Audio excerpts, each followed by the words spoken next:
If you're feeling really frustrated in life and feel like you're just having a hard time walking in your purpose, or like you're just holding yourself back, maybe you feel like someone else, literally or figuratively, is holding on to the steering wheel of your life and you want to take back that control, then make sure you watch through the end of today's video because I'm going to talk about exactly that.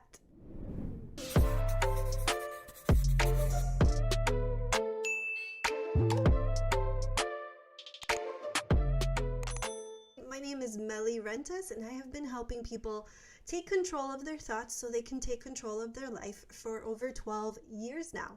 In today's video, it's kind of a part 2 of a sort of 3-part little mini series in relation to challenging negative or dysfunctional thinking so that you can overcome and, like I've said so many times, take back control.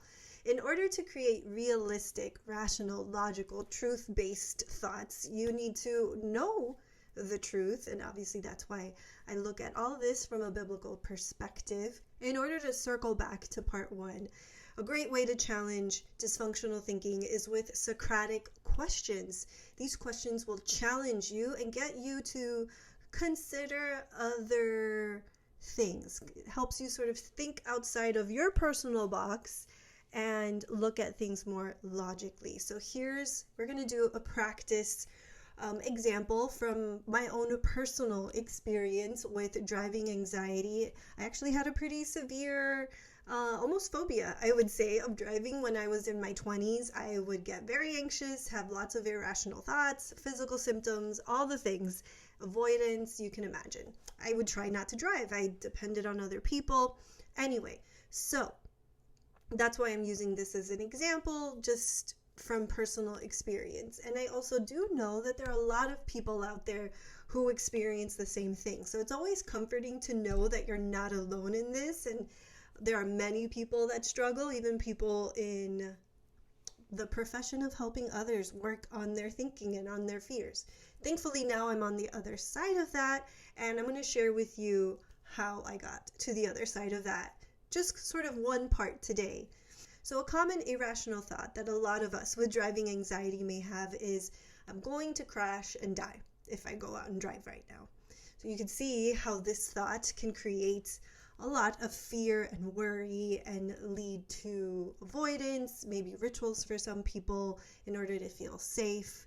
So let's challenge this thought with the Socratic questions that I mentioned in part 1. Question number 1, is this thought absolutely true?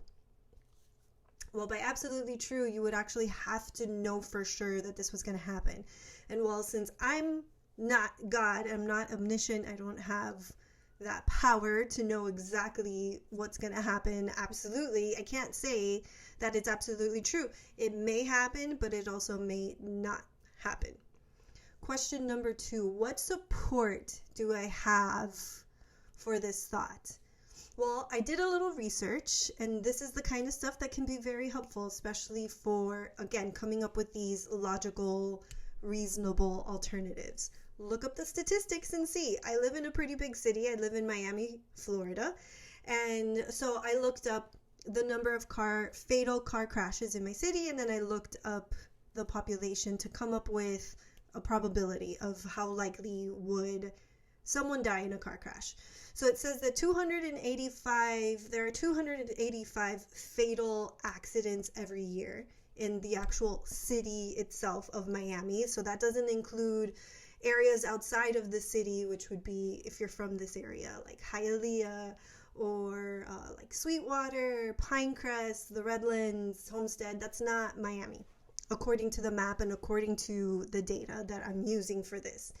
So 285, and then I looked up the population for the said area is 454,279. All right, so then doing the proportion, I'm not a mathematician or anything like that, but I know some basic stats. That means that the probability, correct me if I'm wrong here, of getting into an accident and dying within a year in Miami, in the actual city of Miami, is 0.06%.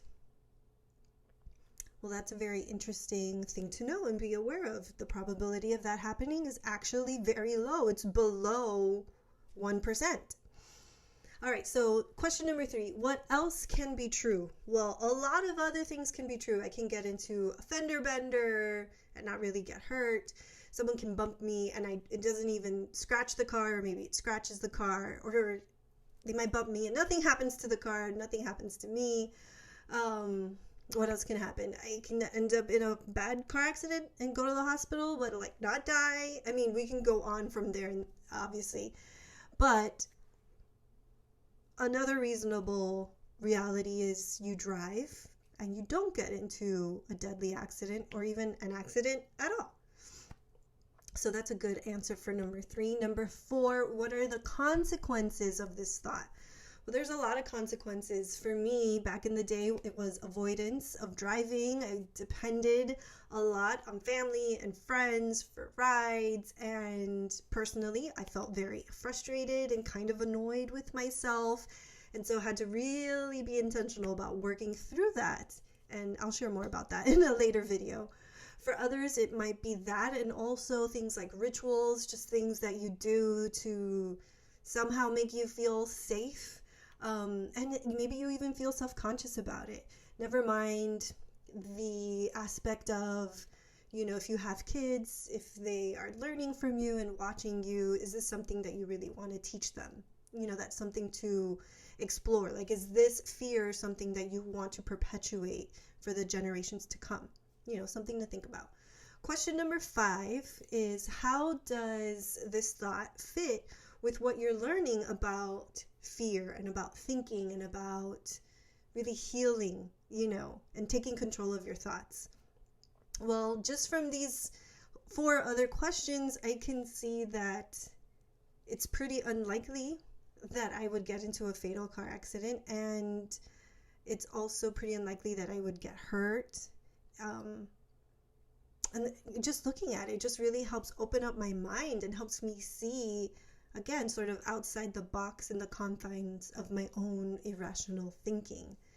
Now, there's other kinds of thinking that can be really worrisome for some people. It's not just fear-based things. For some, it's intrusive thinking that might sometimes even feel like a spiritual attack, or makes you worry, like, am I losing it right now? I've had clients say that they feel like they're going crazy, or like they're going to do something really bad. So if you want to understand intrusive thoughts a little bit better, so that you can take control and feel more free and walk in truth, then make sure you subscribe, because that will be an upcoming video.